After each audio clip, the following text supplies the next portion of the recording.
Welcome back to the channel, everybody. Hope everybody had a fantastic 4th of July weekend and has gotten their July off to a great start. Been up in Cleveland the past week for work, and it's given me a chance to spend some time at the layout with my brother. We've been getting a little bit of stuff done here on the layout. Just thought I'd give a real quick, couple minutes here or there, a couple minute update so everybody could see what we've been up to. I haven't been really able to post much recently.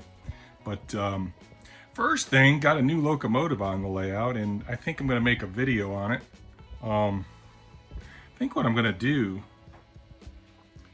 for one thing, it runs awesome. It's an MTH Protosound 2. I'll kind of get it into view here because it's not the AC6000 sitting up there on the spur. It's the SD80MAC leading this consist. That's a 5-volt PS2 unit that I picked up from an estate, and thought it would be cool for the collection simply because it's a it's a YN2 paint scheme, and as you can see, we got several. We've been running it. There's a dash 8 in the middle there, and another AC6000 pulling up the rear. Actually have two AC6000s. Those are MTH AC6000s, 5-volt units, and Randy has an MTH AC6000. That's that YN2 paint scheme. That's the diversity unit, I guess. Instead of the CSX emblem, it's got some diversity logo on it. I'm not sure when that was actually on the rails, but pretty cool overall. But hey, couple things that I've been working on over on my side. Randy's been working on general scenery on his, so been putting a lot of time into this little hillside here. It's pretty ugly for a very long time, but starting to get some vegetation on it. Not exactly finished by any stretch of the imagination, but it's looking a little bit more respectable. I still have to spend some time right up here, kind of blending. Again, this is a removable piece so that we can get back behind there in case we ever get any derailments or anything. So this entire section that you see here comes out in 2 pieces. And for those of you that are astute, you can probably spot where the break in the action is. The break's right here. Need to get a couple little more bits of color in to hide that, because that dark green line looks pretty evident. It's probably just because I know where it is, but hopefully in the near future, this looks a little wonky, but hopefully in the very near future, I'll be able to get the tunnel portal right there mounted, and it'll become all one integral part, so that when this piece is down, the tunnel portal will mount on some permanent mounts, but the tunnel portal will come out with this section if it ever has to be pulled out. So pretty happy with where that's coming along. I'm going to get some small trees and some kind of unkempt style bushes in here to make this look a little bit more wild, like pretty much what you're seeing now. And here comes our little layout mascot. Hey, baby doll, how are you doing? You coming down to check on me? You coming down to check on me, are you? Okay, you want me to play with your ball? Okie doke. She's awesome. She's awesome.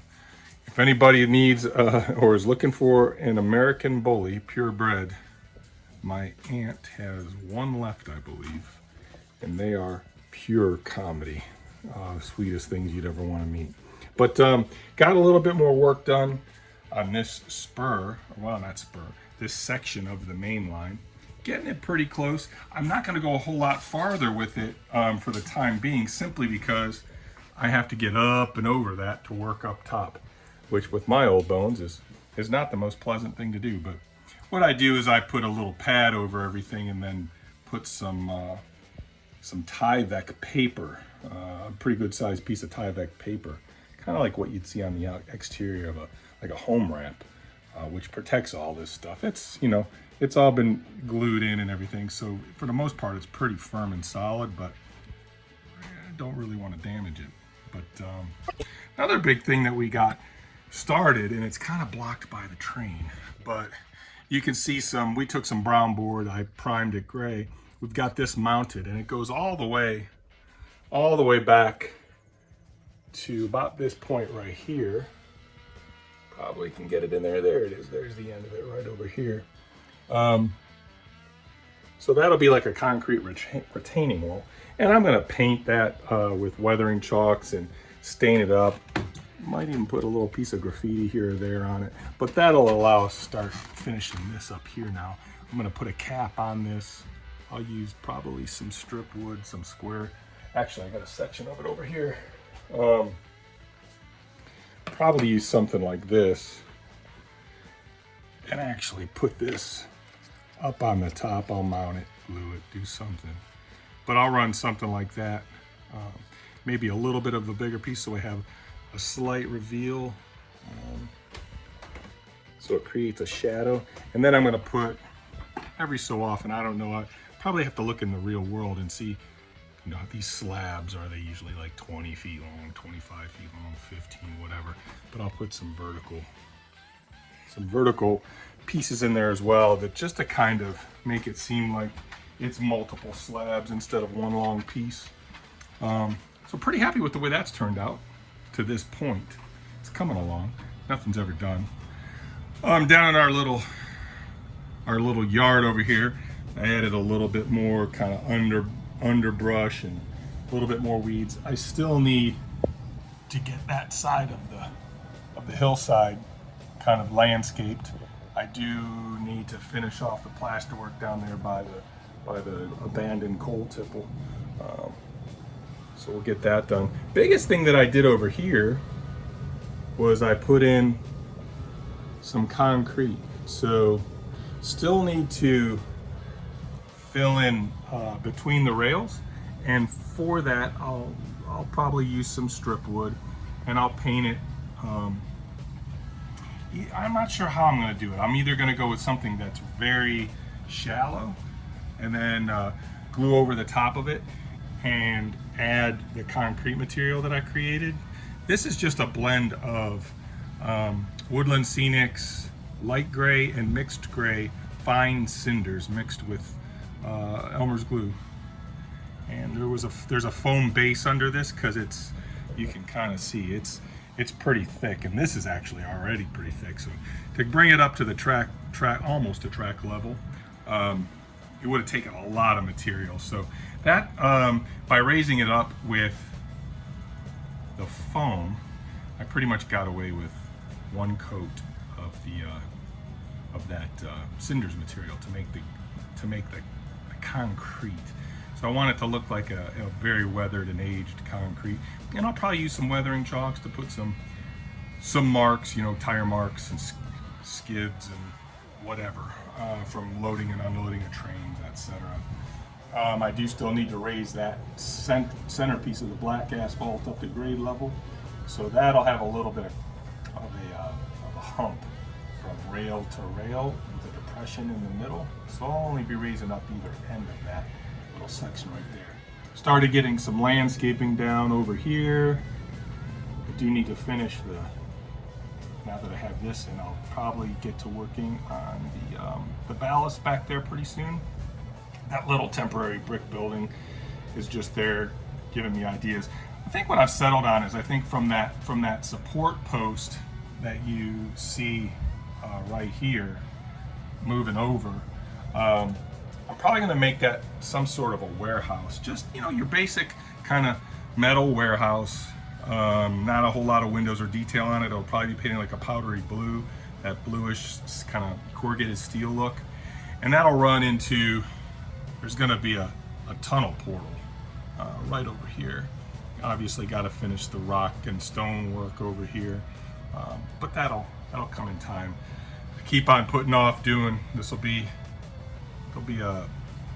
like a bridge effect right here, and I am going to have at least one, maybe two supports coming down, so it doesn't look like it's just some crazy floating bridge off in the middle of nowhere. That's what's going on the side of the layout that I've been working on. Kind of jumping over to the side of the layout that Randy's working on. He's just been adding landscaping, and I think Well, what he started doing, he started working on the outside of the tracks. So he's getting his little base level down. We do things a little bit different, you know. He comes in with some, I think this is 1/4 inch, maybe 1/2 inch foam. He kind of shapes it a little bit to look like, you know, the shoulder next to the rails. And then he used to paint it, but I think he's realized that he comes down with so many different levels of weathering, or I'm sorry, of greenscape and landscape, that he doesn't really need to paint it. It all gets covered up.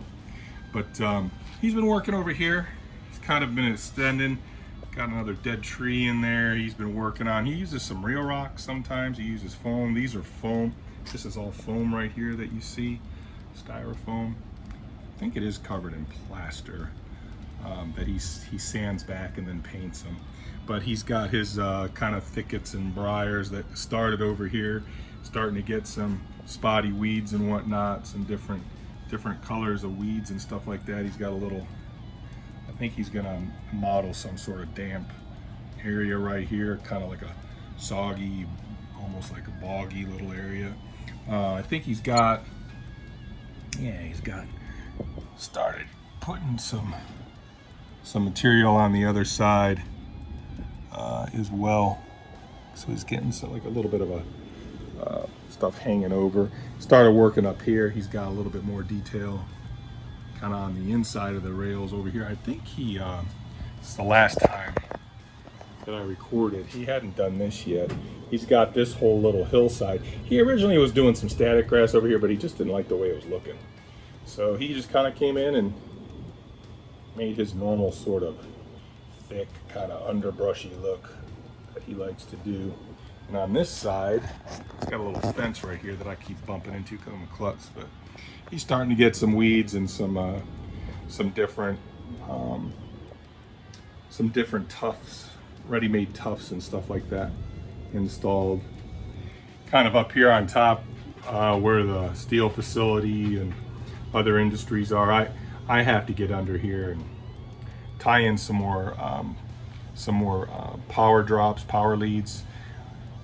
Right now there's not enough leads on these additional tracks, so I'll be putting a lead on this guy right here, probably running it over. I don't know if I'll put 2 separate leads or if I'll just put one lead, tie them together. This is pretty much a holding track over here, so there won't frequently be locomotives on this track, but you never, the more power leads the better. But this will get a power lead because there'll be probably a locomotive parked in here pretty often. We'll get a power drop right there, connect those two together for the steel facility, and then there'll be a couple power drops over here as well. That is Mainline right there, going in front of that bridge. That's Mainline, so we're gonna get a power drop right there in front of the bridge, and then coming over here, whoa, we'll get another power drop right here, so that we have power on either side of this switch. One thing, if you guys are thinking about using Fastrack, I really recommend power drops every 6 to 8 feet. Closer to 6, the better.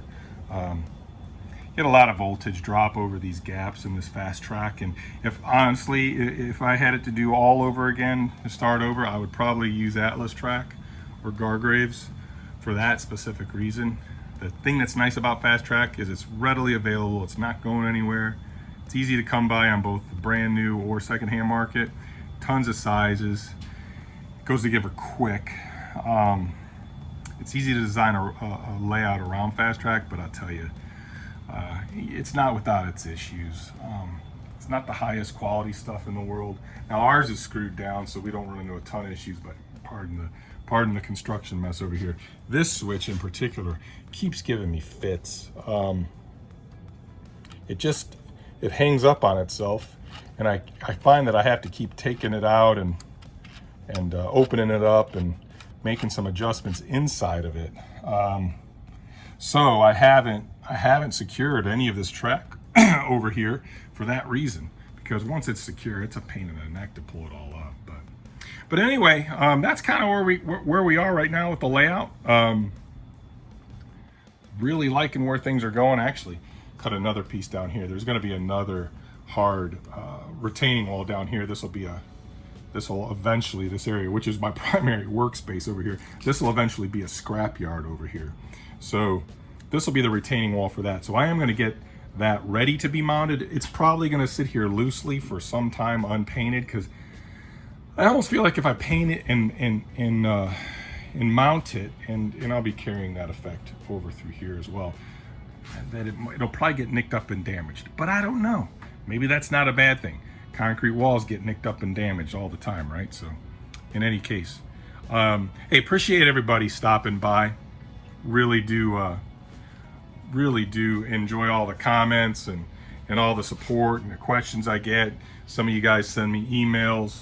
Some of you guys spot things that I talk about that I'm looking for and send me links to that kind of stuff. And I really do appreciate all that. And hey, listen, anything that I can do or Randy can do to help you guys out with your layout or suggestions, please don't hesitate to ask. If you're ever up in the Cleveland area, or if you're from the Cleveland area, you know, drop us a line. Happy to have you come over, and if our layout can inspire you for some of the things that you're doing, or if you have something that you need to test out or don't know how to set up or whatever, just ask us. Happy to help out. All right, folks. Well, I think I'll run this guy around the layout a couple times, get some pictures of it running past some of the new scenery, and hey, keep an eye open for, you know, the next update. Like I said, gonna be doing a video on this guy, and I'm gonna try to compare it to, I have a PS3 SD80, so they are a little bit different, and you know, there's probably a lot of folks that are new to the hobby that are getting into MTH are just really curious about, you know, most people know the difference between PS1, 2, and 3, but you know, the differences in the PS2 and PS3 stuff, especially the 5 volt to 3 volt, is probably something worth talking about for some of the newer people out there to the hobby. So probably get something going along those lines. In any case, hey, thanks a bunch for joining us. I hope everybody's having a great day. Enjoy the hobby. It's the best one out there in the world. All right, everybody. Take care.